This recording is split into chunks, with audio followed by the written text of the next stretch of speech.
Marco ഇപ്പൊ theatres കൈയടക്കിക്കൊണ്ടിരിക്കുന്ന ഒരു കിടിലൻ സിനിമയാണ് അല്ലെ.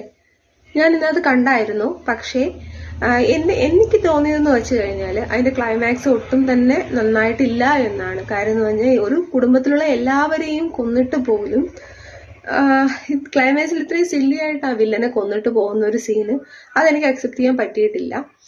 അതിന് പുറമെ എനിക്ക് തോന്നിയൊരു കൺക്ലൂഷനാണ് ഉണ്ണി മുകുന്ദൻ വില്ലനാണെന്നത്.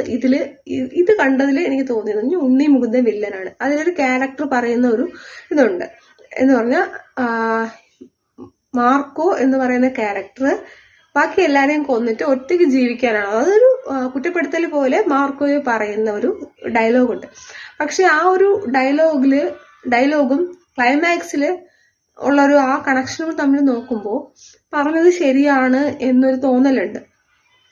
പിന്നെ ക്ലൈമാക്സിൽ വരുന്ന നമുക്ക് ക്ലൈമാക്സ് ഫുള്ളായിട്ട് എനിക്ക് പറയാൻ പറ്റത്തില്ലല്ലോ. അപ്പൊ അതുകൊണ്ട് തന്നെ ലാസ്റ്റ് എനിക്ക് തോന്നിയൊരു എൻ്റെ പേഴ്സണൽ ഒപ്പീനിയനാണ് ഉണ്ണി മുകുന്ദൻ തന്നെയാണ് വില്ലൻ എന്നുള്ളത്.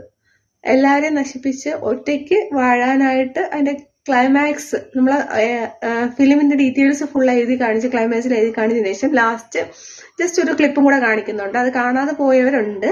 അപ്പൊ അതുകൂടെ കാണുമ്പോഴും എനിക്ക് തോന്നുന്നത് അത് കഴിഞ്ഞിട്ട് നമ്മളെ നിവിൻ പോളിയുടെ റോള് അതുകൂടെ കണക്ട് ചെയ്യും.